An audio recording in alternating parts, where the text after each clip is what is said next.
अस्सलाम वालेकुम dear students, मैं आपका टीचर ज़हीर अहमद कुरैशी। उम्मीद है कि आप सब ठीक ठाक भी होंगे और आप अपने टॉपिक्स को अच्छे से पढ़ भी रहे होंगे। पिछले टॉपिक्स जिनमें हमने repetition structure, different types of loops के तौर पर पढ़े हैं, means, for loop, while loop, do while loop. अब हम उसकी एक एप्लीकेशन देखेंगे, उसके यूजेज देखेंगे कि हम एक लूप के अंदर दूसरे लूप को किस तरह से यूज कर सकते हैं और किस तरह की सिचुएशंस के अंदर हमारे पास ऐसे लूप यूज हो रहे होते हैं। तो आइए हम बोर्ड की तरफ चलते हैं और देखते हैं हमारा टॉपिक क्या है। हमारा टॉपिक आज का nested loop structure, it's syntax and examples आ जाती है। इसको डिफाइन करते हैं। डिफाइन करने से पहले बेटा आपने नेस्टेड का वर्ड तो पहले भी सुना है। नेस्टेड का वर्ड कहां पर? हमारे पास सिलेक्शन स्ट्रक्चर के अंदर nested if structure means if within another if is called nested if। तो उसी तरह से जिस तरह से nested if के अंदर inner if डिपेंड कर रहा था outer if के ऊपर, in the same way loops के अंदर भी inner loop डिपेंड करेगा outer loop के ऊपर और inner loop तब तक रिपीट होता रहेगा जब तक outer loop फॉल्स नहीं हो जाता। इन्हीं चीजों को हम वर्ड्स में देखते हैं। क्या डेफिनेशन इसकी? The loop inside another loop is called nested loop। याद रखना है, inside another loop is called nested loop। और the loop that contain other loops inside it। अब देखिए एक लूप जिसके अंदर दूसरे लूप यूज हो रहे हैं, तो वो लूप क्या कहलाएगा? The loop that contain other loops inside it is called parent, outer और इंडिपेंडेंट लूप। ऐसा लूप जिसके अंदर बाकी लूप यूज हो रहे हैं वो पेरेंट, आउटर या इंडिपेंडेंट लूप कहलाएगा। Next point, the loop written inside outer loop. या the loop use inside outer loop is called nested, inner, child और dependent loop। तो बच्चों यहां से कि हमारे पास दो लूप्स हैं। एक लूप जिसके अंदर दूसरे लूप्स यूज हो रहे हैं, जो लूप वो क्या कहलाता है? पेरेंट, आउटर या इंडिपेंडेंट लूप कहला रहा है। और वो लूप जो पेरेंट लूप के अंदर लिखे जा रहे हैं, पेरेंट लूप की एग्जीक्यूशन पर डिपेंड कर रहे हैं, वो क्या कहलाते हैं? नेस्टेड, इनर, चाइल्ड या फिर डिपेंडेंट लूप भी कहते हैं। डिपेंडेंट क्यों कह रहे हैं? क्योंकि वो उनकी एग्जीक्यूशन डिपेंड कर रही है आउटर लूप की एग्जीक्यूशन के ऊपर। तो बेटा ये आपको समझ आ गई होगी, इसकी मेन डेफिनेशन आ जाती है। इसके बाद आप ये देखें कि nesting can be performed using any type of loop. Means हम सिर्फ ये नहीं है कि व्हाइल के अंदर व्हाइल यूज कर सकते हैं या डू व्हाइल के अंदर डू व्हाइल लूप यूज कर सकते हैं या फॉर के अंदर फॉर है, नहीं, हम किसी भी टाइप के लूप्स को एक दूसरे के साथ यूज कर सकते हैं। तो इसके साथ साथ nesting of loop can be up to any level, यानी इसकी डेप्थ किसी भी लेवल की हो सकती है। एक चाइल्ड लूप के अंदर उसका मजीद चाइल्ड बना लें, उसका मजीद चाइल्ड बना लें, लेकिन याद रखें but it increases the complexity. जितनी ज्यादा नेस्टिंग होगी उतनी ज्यादा कंप्लेक्सिटी भी इंक्रीज कर जाएगी। एंड नेक्स्ट पॉइंट आता है, the execution of inner loop depends on the parent या आउटर लूप। चाइल्ड लूप की एग्जीक्यूशन पेरेंट लूप पर डिपेंड कर रही है। जब तक पेरेंट लूप की कंडीशन फॉल्स नहीं होगी तब तक child loop again and again repeat होता रहेगा। Inner loop keeps repeating unless outer loop becomes false।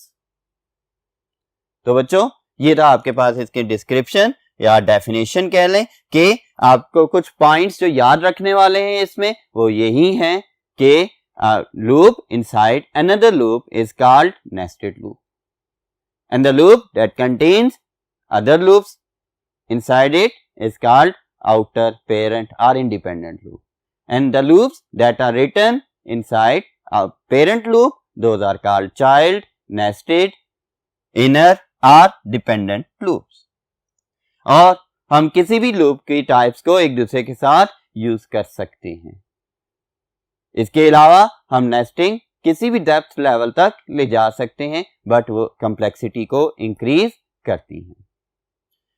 ठीक है, उसके साथ साथ डिपेंड करती है एग्जीक्यूशन ऑफ इनर लूप किस पर, आउटर लूप के ऊपर, और इनर लूप तब तक रिपीट होता रहेगा जब तक आउटर लूप की कंडीशन फॉल्स नहीं हो जाती।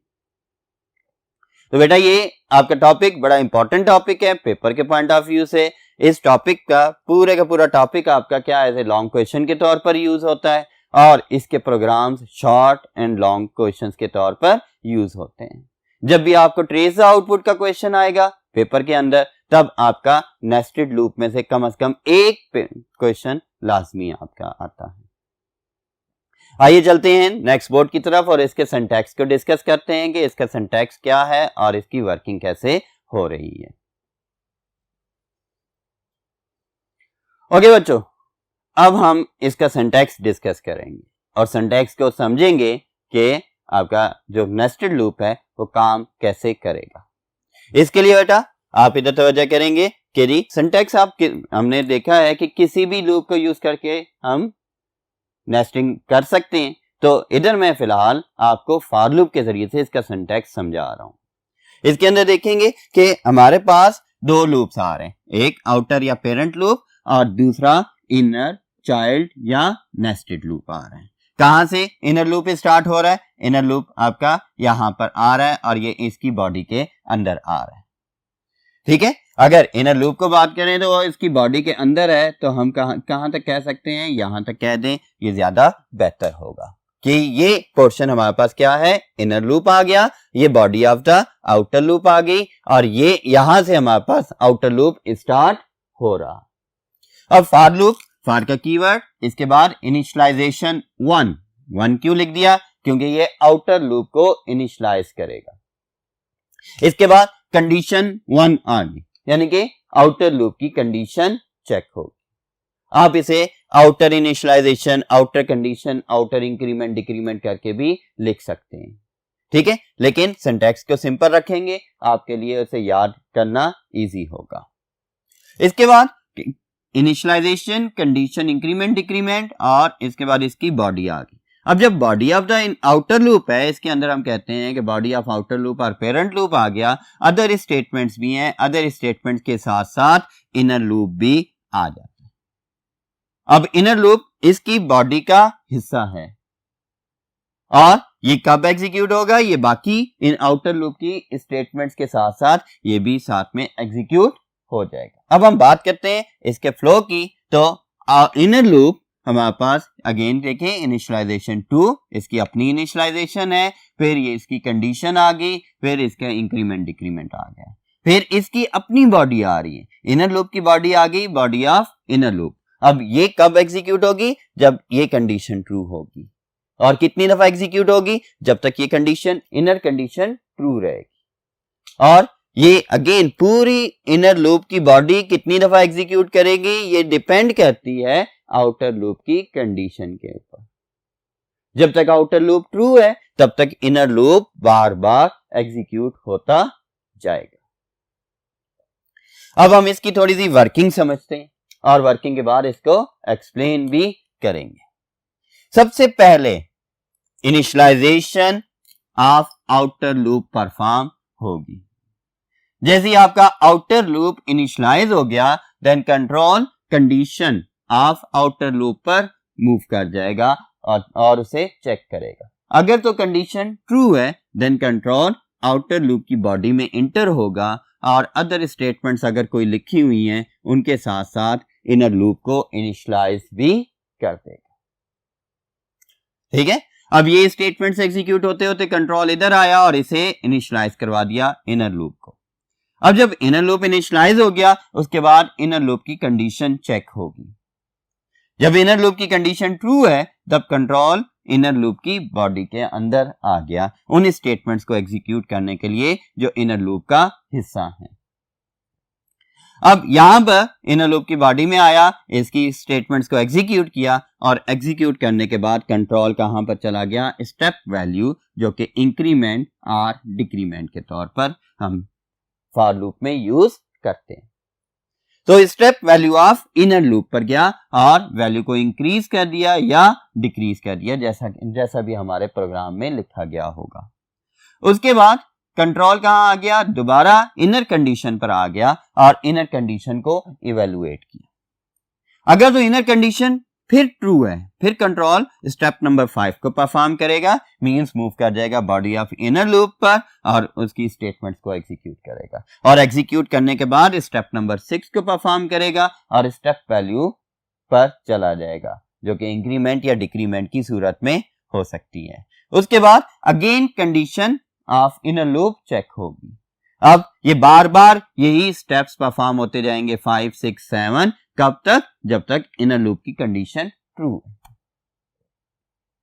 अब जब इनर लूप की कंडीशन फॉल्स हो गई तब हमारे पास क्या होगा, इनर लूप की कंडीशन फॉल्स होने की बेस पर इस कंट्रोल को कहां से कंट्रोल आएगा, कंडीशन से कंट्रोल आएगा। कंडीशन फॉल्स हुई और ये फॉल्स होने की वजह से कंट्रोल कहां पर चला गया, कंट्रोल आउटर लूप के स्टेप वैल्यू इंक्रीमेंट डिक्रीमेंट पर चला जाएगा। कंट्रोल आउटर लूप के इंक्रीमेंट डिक्रीमेंट पर चला गया और इस इंक्रीमेंट डिक्रीमेंट को परफॉर्म कर दिया, मींस वैल्यू को इंक्रीज या डिक्रीज कर दिया। कौन सी, आउटर लूप। अब इनर लूप की कंडीशन फॉल्स हो गई थी, इनर लूप की एग्जीक्यूशन नहीं थी, तो कंट्रोल आउटर लूप पर चला गया, उसकी वैल्यू इंक्रीमेंट की और तब दोबारा कंडीशन चेक हुई, कौन सी, आउटर लूप की। ठीक है, जब आउटर लूप की कंडीशन दोबारा ट्रू हो गई तो फिर वही स्टेप 3 परफॉर्म होगा और कंट्रोल बॉडी में आएगा, अदर स्टेटमेंट को एग्जीक्यूट करते हुए साथ में इनर लूप को दोबारा से इनिशियलाइज कर देगा और इसकी इनिशियलाइजेशन के बाद दोबारा स्टेप 4 परफॉर्म होगा, कंडीशन 2 चेक होगी, कंडीशन ट्रू है तो 5, 6, 7, ये कब तक, जब तक इनर लूप की कंडीशन ट्रू है। और फिर वही कि इनर लूप की कंडीशन जैसे ही फॉल्स हुई, कंट्रोल कहां पर चला जाएगा, step value of the outer loop पर चला जाएगा और आउटर लूप के बाद कंडीशन 1 को फिर चेक करेगा। फिर कंडीशन ट्रू है, फिर स्टेप 3 to 9 एग्जीक्यूट होते रहेंगे, कब तक, जब तक कंडीशन फॉल्स नहीं हो जाती। और जैसे ही कंडीशन फॉल्स होगी, कौन सी, आउटर कंडीशन फॉल्स होगी, तो control outside the outer loop चला जाएगा और प्रोग्राम की रिमेनिंग स्टेटमेंट्स को एग्जीक्यूट करना शुरू कर देगा।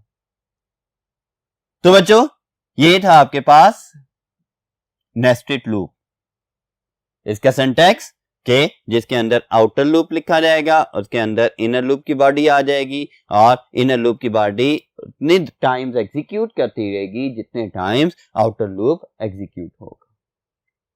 मींस फॉर एग्जांपल, अगर आउटर लूप 3 टाइम्स रिपीट हो रहा है और इनर लूप 5 टाइम्स रिपीट हो रहा है, तो ओवरऑल इनर लूप कितने टाइम्स रिपीट होगा, 3 मल्टीप्लाई बाय 5, 15 टाइम्स आपका इनर लूप एग्जीक्यूट होगा।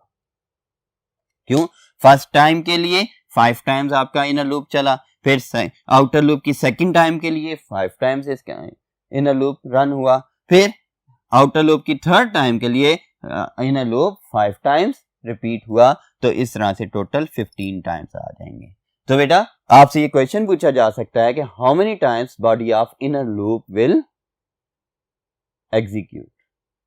तो आप बता सकते हैं कैसे, इनर लूप की total execution number of cycles को आप काउंट करोगे और आउटर लूप के नंबर ऑफ साइकिल्स को काउंट करके दोनों को मल्टीप्लाई कर दोगे तो इनर लूप की टोटल एग्जीक्यूशन काउंट की जा सकती है। अब हम आते हैं इसकी एक्सप्लेनेशन या वर्किंग, कैसे हम लिखते कैसे हैं। तो सबसे पहले first of all outer loop is initialized. Step 1 outer loop initialize हुआ, then step 2 then the condition is checked, step 2 condition 1 is checked. Third step के ऊपर if the condition is true then the control enters into body of, अगर तो condition true है तो control कहां move हो गया, बॉडी ऑफ आउटर लूप में मूव हो गया to execute its statements and initializes the inner loop. ठीक है, फिर उसके बाद नेक्स्ट स्टेप हम देखेंगे और बाकी स्टेप्स के लिए हम नेक्स्ट बोर्ड पर मूव करते हैं। ओके बच्चों, after evaluating the condition 1 means outer loop की कंडीशन को इवेलुएट करने के बाद कंट्रोल आउटर लूप की बॉडी में एंटर हो जाता है और इनिशियलाइज कर देता है इनर लूप को भी। तो वही चीज, उसके बाद step number 4, then the inner और नेस्टेड कंडीशन इज चेक्ड। फिर क्या हुआ, इनर कंडीशन चेक हुई। अगेन स्टेप नंबर 5 देखते हैं, if the inner condition is true then body of inner loop will execute. अब कंडीशन चेक हुई और अगर कंडीशन ट्रू है then body of inner loop execute कर जाएगी। और body of inner loop execute करने के बाद नेक्स्ट स्टेप पर आते हैं। After execution of inner loop body control perform increment decrement of inner loop variable, यानी कि स्टेप वैल्यू को परफॉर्म करेगा इनर लूप की और वैल्यू को इंक्रीज या डिक्रीज कर देगा।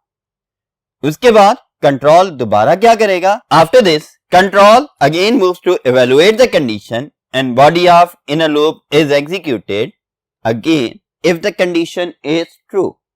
इनर लूप रिपीट होता रहेगा और body of the inner loop को एग्जीक्यूट करता रहेगा जब तक कंडीशन ट्रू है। अच्छा बच्चों, अब हम नेस्टेड लूप की एग्जांपल देखते हैं और इसके सिंटैक्स को समझते हैं कि हम अपने प्रोग्राम्स में कैसे यूज कर सकते हैं। तो इसके लिए देखें कि एग्जांपल है, following program demonstrate the use of nested loop to print pattern of asterisks. जैसा कोड लिखेंगे वैसे ही आउटपुट प्रोड्यूस हो जाती है। आइए चलते हैं और इस प्रोग्राम को ड्राई रन करके इसकी आउटपुट प्रोड्यूस करते हैं। अब बच्चों इसके अंदर देखें कि हमारे पास हेडर फाइल्स आ गई, वाइड मेन आ गया। इसके बाद मुझे नेस्टेड लूप के लिए 2 वेरिएबल्स की कम से कम जरूरत है। क्यों जरूरत है, क्योंकि हमारे पास एक वेरिएबल के थ्रू हम पेरेंट लूप को रन करेंगे और दूसरे वेरिएबल के थ्रू हम चाइल्ड लूप को कंट्रोल करते रहेंगे। तो बेटा यहां पर मैंने 2 वेरिएबल ले लिए, एक आर और दूसरा सी के नाम से। आर क्यों और सी क्यों? बेसिकली अगर हम देखें तो एग्जीक्यूशन हमारी स्टार्ट रो वाइज हो रही होती है, लेकिन जो प्रिंटिंग हो रही होती है, जो स्टेप्स परफॉर्म हो रहे होते हैं वो कॉलम वाइज हो रहे होते हैं। एक रो स्टार्ट हुई उसके ऊपर एग्जीक्यूशन हो गई, फिर दूसरी रो स्टार्ट हुई उसके ऊपर आपके एग्जीक्यूशन होती चलेगी, फिर वो कंप्लीट हुई, फिर उसके बाद तीसरी रो उसके ऊपर कॉलम्स के अंदर एग्जीक्यूशन होती जा रही है। यानी हर रो के अंदर कॉलम्स बार बार रिपीट हो रहे होते हैं। तो इस वजह से आप कन्वीनियंट समझते हुए आप क्या करेंगे, वेरिएबल्स को रो आउटर लूप के लिए आर का और इनर लूप के लिए सी का। लेकिन ये कोई हार्ड एंड फास्ट रूल नहीं है, आप इसे आई जे भी कर सकते हो, ए बी भी कर सकते हो, एम एन भी कर सकते हो, num1 num2 भी कर सकते हो, कोई भी आप अपने पसंद के वेरिएबल्स इसमें यूज कर सकते हैं। तो बेटा इसके बाद हमारे पास आउटर लूप, ये कौन सा लूप है, ये आउटर लूप आ गया जिसके अंदर for r is equal to 1, r is less than r equal to 5 and r plus plus, यानी कि ये कितने का लूप है, ये 1 से 5 तक रन होगा। ये लूप 1 से 5 तक रन होगा। 1 हुआ, कंडीशन चेक हुई, कंडीशन ट्रू है, कंट्रोल इसकी बॉडी के अंदर आ गया और बॉडी में आकर इसने सबसे पहले न्यू लाइन प्रिंट कर दी। अब न्यू लाइन की बेस पर सपोज करते हैं कि कर्सर इस पोजीशन पर आ गया और ब्लिंक कर रहा है। अब इसके बाद ये स्टेटमेंट एग्जीक्यूट होने के बाद कंट्रोल नेक्स्ट स्टेटमेंट पर आया और यहां पर उसे इनर लूप मिल गया। For C is equal to 1, C की वैल्यू भी 1 हुई और कहां तक इसने चेक करना है, C is less than equal to 10 means 1 से 10 तक की वैल्यूज को ये चेक करेगा। और फिर सी प्लस प्लस है, इंक्रीमेंट भी कर रहा है। बेटा इन तीनों पॉइंट्स को आपने देखना होता है ताकि आपको इसकी एग्जीक्यूशन समझ आ जाए। तो यहां से C की वैल्यू 1 हुई, R की वैल्यू 1 है, मींस फर्स्ट टाइम आप R रन हो रहा है, R की वैल्यू हमारे पास 1 आ गई है। अब C की वैल्यू 1 हुई, 1 के बाद कंडीशन चेक हुई जो कि 1 is less than equal to 10, ये ट्रू हो गया। और इसके ट्रू होने के बाद हमारे पास कंट्रोल कहाँ आ गया, इसकी बॉडी के अंदर आ जाएगा। अब जब कंट्रोल इसकी बॉडी के अंदर आया, हमारे पास इसकी स्टेटमेंट्स मौजूद है। कौन सी स्टेटमेंट? स्टैटिक की स्टेटमेंट मौजूद है। इस स्टैटिक को ये फर्स्ट टाइम प्रिंट कर देगा। इसे प्रिंट करने के बाद कंट्रोल कहां, इधर से इंक्रीमेंट डिक्रीमेंट पर चला गया जो कि C++ है, मींस के C की वैल्यू को 1 का इंक्रीमेंट कर देगा। और जब ये 1 का इंक्रीमेंट हो गया तब ये किधर आ गया, C की वैल्यू 1 की बजाय क्या होगी, 2 होगी। 2 is less than equal to 10, true है। फिर ये प्रिंट करेगा 2 के लिए, फिर 3 के लिए। इसी तरह से करते करते ये कितने टाइम्स, 10 टाइम्स इसे प्रिंट कर देगा। ये 10 टाइम्स इसे प्रिंट करने के बाद अब C की वैल्यू क्या आ जाएगी, C की वैल्यू 10 के बाद 11 हो जाएगी। अब जब 11 हुई तो कंडीशन ट्रू नहीं, कंडीशन फॉल्स होगी कि 11 is less than equal to 10। ये क्या कह रहा है, फॉल्स कह रहा है कंडीशन को। जैसे ये कंडीशन फॉल्स हुई तो कंट्रोल कहां पर चला गया, आउटर लूप के इंक्रीमेंट डिक्रीमेंट पर चला गया। और R की वैल्यू जो कि पहले 1 थी अब उसे क्या कर दिया, 2 कर दिया। और 2 की बेस पर उसके बाद दोबारा आउटर कंडीशन में आया और 2 is less than equal to 5, इसको चेक किया, यस इट इज ट्रू, और 2 is less than equal to 5। फिर ये क्या करेगा, सेकेंड टाइम इधर आएगा इसकी बॉडी में कंट्रोल, और सबसे पहले न्यू लाइन, कर्सर यहां ब्लिंक कर रहा था, न्यू लाइन की बेस पर कर्सर नई लाइन में आ गया। फिर इनर लूप एग्जीक्यूट हुआ, कितने times, 10 times inner loop execute हुआ। इसने फिर 10 टाइम्स स्टैटिक को प्रिंट करवाया और फिर इधर कर्सर ब्लिंक करना शुरू हो गया। फिर C की वैल्यू 11 होगी, कंडीशन इनर लूप की कंडीशन फॉल्स होगी, कंट्रोल कहां पर चला गया, increment decrement of outer loop के ऊपर चला गया। इसके बाद दोबारा कंडीशन चेक हुई C की थर्ड टाइम के लिए, फिर ये प्रिंट करता रहा, फिर C के फोर्थ टाइम के लिए प्रिंट करता रहा, फिर C के फिफ्थ टाइम के लिए स्टैटिक्स को प्रिंट करता रहा और 10 टाइम्स, यानी कि इस तरह से इसने स्टैटिक्स को प्रिंट कर दिया। तो बेटा जब R की वैल्यू 5 थी, यहां पर R की वैल्यू 1, R की वैल्यू 2, R की वैल्यू 3, 4, 5 आई, तो R की वैल्यू 5 होने के बाद यहां से ये इनर लूप जब एंड हो गया, इधर आया R की वैल्यू को इसने 6 कर दिया। और जब R की वैल्यू 6 हुई तो 6 is less than equal to 5 और ये कंडीशन फॉल्स होगी। और जैसे ये कंडीशन आउटर लूप की कंडीशन जो कि है ये फॉल्स हुई तो कंट्रोल कहां पर चला गया, आउटसाइड, इधर गेट CH पर, और प्रोग्राम को टर्मिनेट कर देगा, एंड पर आ जाएगा। तो बेटा ये था आपका नेस्टेड लूप का एक प्रोग्राम। अब अगर हम इसमें आउटपुट चेंज करना चाहते हैं थोड़ी सी, लेट्स सपोज मैं इस स्टैटिक की जगह पर क्या कर देता हूं, मैं इस स्टैटिक की जगह पर A लिख देता हूं। अब ये क्या करेगा, 10 टाइम्स A को प्रिंट करवा देगा। मींस अगर मैं सी आउट की स्टेटमेंट लिख देता हूं कि जी सी आउट और A के अंदर, तो ये जितनी दफा स्टैटिक प्रिंट हुआ है, जिस तरह से स्टैटिक था उसी तरह से ये क्या करेगा, A को प्रिंट कर देगा। इसे कंप्लीट करते हैं कि इसकी कंप्लीट आउटपुट इस तरह से आ जाती है।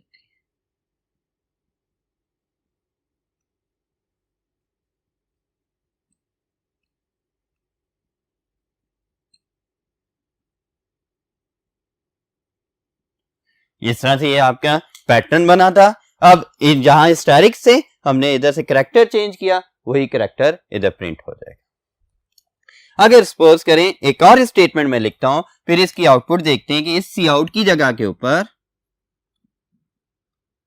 अगर मैं लिख दूं, कोई कैरेक्टर नहीं लिखता, सी लिख देता हूं। अब ये सी की बेस पर क्या करेगा, सी की वैल्यूज को प्रिंट करवाएगा। मींस 1 से 10 तक, फिर न्यू लाइन में 1 से 10 तक, फिर न्यू लाइन में 1 से 10 तक, 5 टाइम्स ये 1 से 10 तक की वैल्यूज को प्रिंट करवा देगा। इसी तरह से जब भी हम ये नेस्टेड लूप या लूप्स लिख लेते हैं या प्रोग्राम लिख लेते हैं। आपकी एक दफा जो डिजायर्ड आउटपुट है वो आ गई, अब उसमें वैल्यूज को चेंज करके देखा करें, स्टेटमेंट्स को चेंज करके देखा करें कि फिर क्या डिफरेंस आ रहा है।